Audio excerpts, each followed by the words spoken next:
Hello students, our today's topic is X-ray spectrum।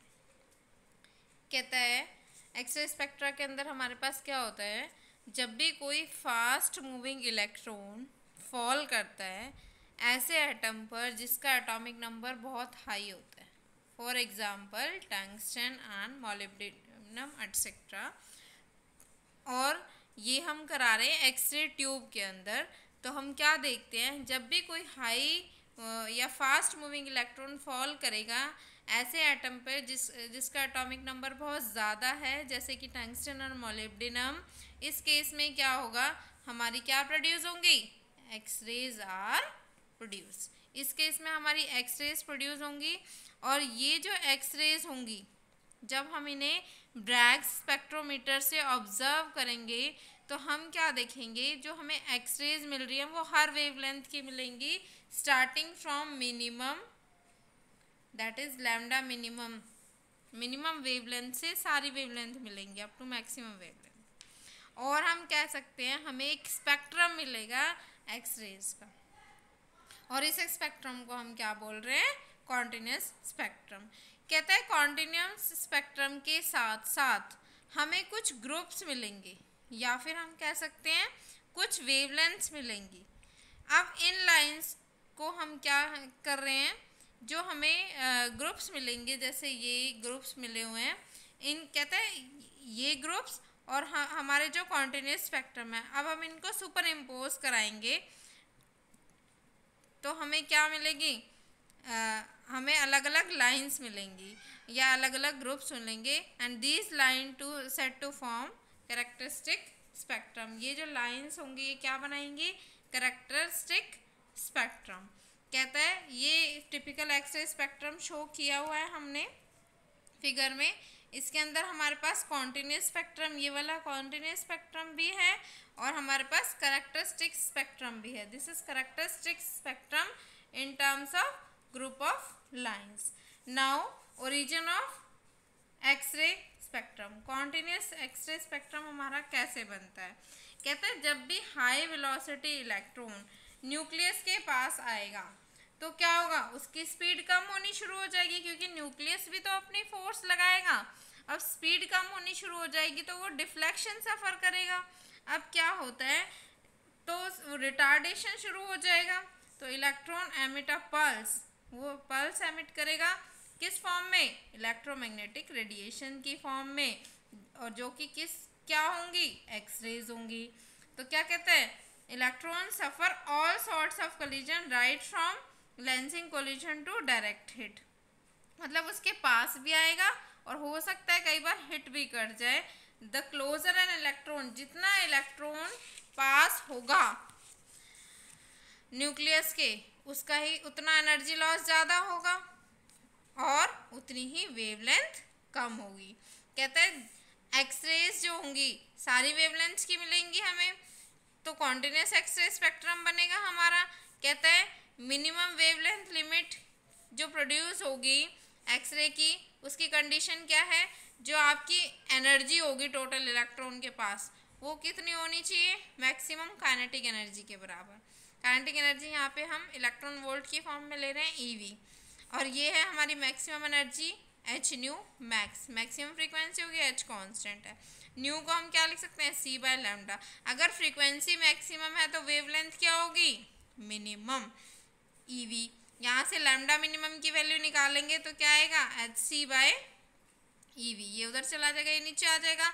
तो यहाँ से हम क्या देख रहे हैं, एच कांस्टेंट है, सी कांस्टेंट है, ई कांस्टेंट है, तो लैम्डा इन्वर्सली प्रोपोर्शनल हो गया किसके, वोल्टेज के। तो यहाँ पे क्या देख रहे हैं हम, ये सारी वैल्यूज जब पुट करेंगे तो यहाँ लैम्डा की वैल्यू क्या आ जाएगी, 12.42 into 10⁻⁷ metre upon V. V is here potential difference और voltage. Now next is origin of characteristic X-ray spectrum. अब ये एक्सरे स्पेक्ट्रम बनता कैसे है, कहते हैं जब फास्ट मूविंग इलेक्ट्रॉन कोलाइड करेगा, सबसे पहले जो बाहर से इलेक्ट्रॉन आएगा वो किससे टकराएगा, ऑर्बिटल इलेक्ट्रॉन से। ये हमारा सपोज यहाँ हमारा न्यूक्लियस है, बाहर से इलेक्ट्रॉन आ रहा है तो पहले ही ऑर्बिटल इलेक्ट्रॉन से टकराएगा। कहता है जैसे ही ऑर्बिटल इलेक्ट्रॉन से टकराएगा तो ये क्या करेगा, take it over the vacancies created. अब जैसे टकराएगा इसको यहाँ से हटा देगा, इसकी वैकेंसी बन जाएगी। अब ये वैकेंसी कौन पूरी करेगा, सपोज वैकेंसी के शेल में बनी तो इसकी वैकेंसी को कौन पूरा करेगा, एल वाले, एल एम आगे जितने होंगे वो पूरी करेंगे। अगर कहता है if vacancy is created in K shell then it can be filled by the electron from L M and N shell. And accordingly अगर एक्सरे की बात करें तो अगर एल से वैकेंसी फिल हो रही है तो के अल्फा, एम से फिल हो रही है तो के बीटा, एन से फिल हो रही है तो के गामा। सिमिलरली अगर मैं कह रही हूँ वैकेंसी एल शेल में क्रिएट हुई तो एल सेल वाली वैकेंसी को कौन फिल करेगा, एल के बाद क्या है, M N O and so on. तो अगर एम फिल करेगा तो एल अल्फा, एन फिल करेगा तो L beta and so on. कहते हैं जो इंटेंसिटी होती है के अल्फा लाइन की के सीरीज के अंदर सबसे मैक्सिमम होगी। क्यों, क्योंकि जो एल शेल है बहुत क्लोज है के की, तो जो प्रोबेबिलिटी है के शेल को फिल करने की वो क्या हो जाती है, मैक्सिमम। इसलिए जो के अल्फा लाइन है उनकी जो इंटेंसिटी होती है वो मैक्सिमम होती है। कहता है अगर एल शेल फिल कर रहा है तो कहता है द के alpha line is of minimum energy. Intensity तो मैक्सिमम होती है लेकिन एनर्जी और क्या होती है, मिनिमम। अगर मिनिमम एनर्जी होगी तो वेवलेंथ मैक्सिमम हो जाएगी। इसका उल्टा हो जाएगा ना, यहाँ मैक्सिमम एनर्जी थी तो वेवलेंथ मिनिमम हो गई थी, अब यहाँ उल्टा है, उल्टा हो जाएगा। एनर्जी मिनिमम है तो वेवलेंथ क्या हो जाएगी, maximum. K series due to the reason that the L shell is most close to K shell. Energy difference कैसे निकालते हैं हम, दोनों के बीच का। अगर एल फिल कर रहा है तो के और एल के बीच में जो एनर्जी डिफरेंस होगा, अब के एल और एल पास पास है तो ये डिफरेंस मिनिमम हो गया, जिसकी वजह से एनर्जी मिनिमम हो गई।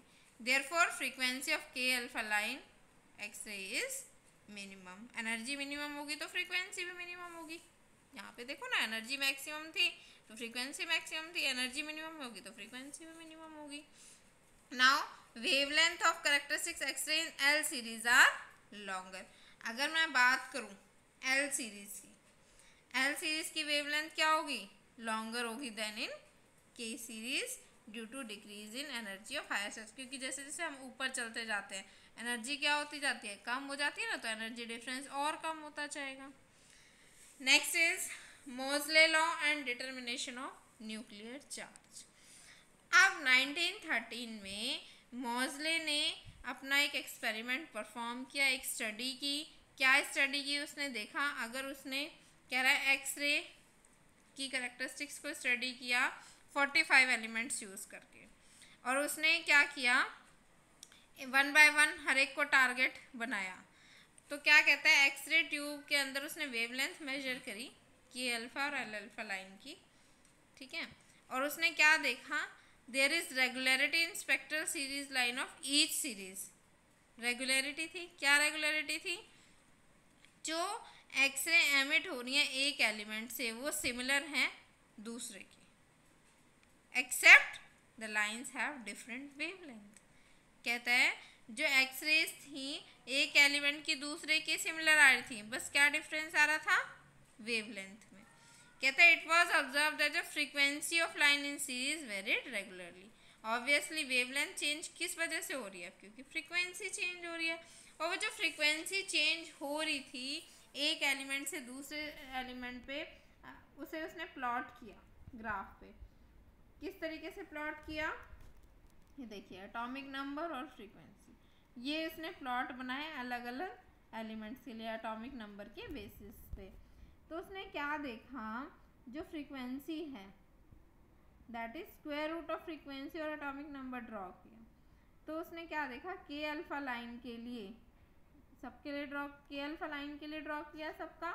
तो उसने क्या देखा, जो वेरिएशन था फ्रीक्वेंसी का जेड के साथ, के अल्फा लाइन और एल अल्फा लाइन के लिए उसने देखा as shown in graph on the basis of observation. तो मोजले ने क्या कंक्लूड किया, the square root of frequency of a particular spectral line is proportional to atomic number z, means square root nu is proportional to z and do not possess origin and has non zero intercept, कोई intercept नहीं है और origin को include नहीं किया।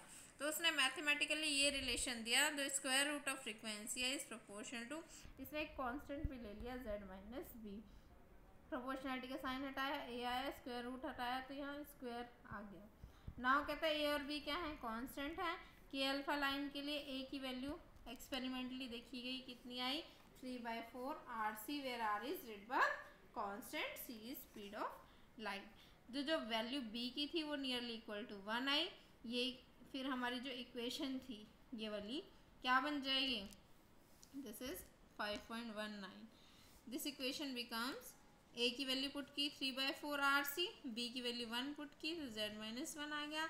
Solve किया इसको तो इसे हम इस तरीके से भी लिख सकते हैं। तो ये रिजल्ट किसकी तरह आ रहा था, ऐसा रिजल्ट हमें मिला था किसके अंदर, जब हमने हाइड्रोजन की स्पेक्ट्रल सीरीज को स्टडी किया था जो बोर्स थ्योरी के अकॉर्डिंग आई थी, वो भी कुछ इस तरीके से ही था। इससे क्या शो होता है, जो के अल्फा लाइन है वो एक स्पेक्ट्रल लाइन की तरह है और इलेक्ट्रॉन, जिसके अंदर इलेक्ट्रॉन जंप करेगा from orbit of principal quantum number to orbit of second principal quantum number या second to first. It should be noted that this factor z minus 1, Bohr's theory के अंदर इसमें z माइनस 1 की जगह क्या था, z था। तो जो डिफरेंस है ओरिजिन में के अल्फा लाइन की, तो electron is knocked from K shell, the electron jump from K shell to L shell या एल टू के शेल। तो कहता है अगर मैं बात करूं, मैंने मान लिया plus Ze charge of nucleus है और माइनस E क्या है, इलेक्ट्रॉन का चार्ज है। तो जब ये मैं ये वैल्यूज पुट करती हूँ तो मैंने क्या देखा, जो नेट चार्ज होगा के शेल पे वो कितना हो जाएगा, Z minus 1E during the emission. अगर एमिट हो रहा है इलेक्ट्रॉन कहाँ से, के अल्फा लाइन से।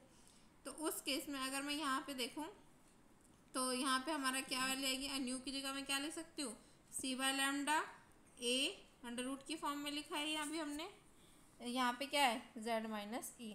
तो कहता है न्यूक्लियर चार्ज के डिटर्मिनेशन के लिए अगर मैं बात करूँ तो हमें सबसे पहले क्या चाहिए, वेवलेंथ चाहिए, किसकी, के अल्फा लाइन की। अगर मैं के अल्फा लाइन की कैरेक्टरिस्टिक्स को डिटरमाइन कर रही हूँ, ठीक है, करस्पॉन्डिंग वेवलेंथ चाहिए हमें। z is determined from the straight line graph of K alpha line, और ये जो ग्राफ बनेगा यहाँ से हम z भी पता लगा सकते हैं। Then the nuclear charge is given by plus Ze। This is all about Moseley's law. तो आज हमने क्या क्या पढ़ा, आज हमने पढ़ा X-ray spectra, origin of continuous X-ray spectra, next हमने पढ़ा origin of characteristics X-ray spectrum, Moseley law and determination of nuclear charge. Thank you.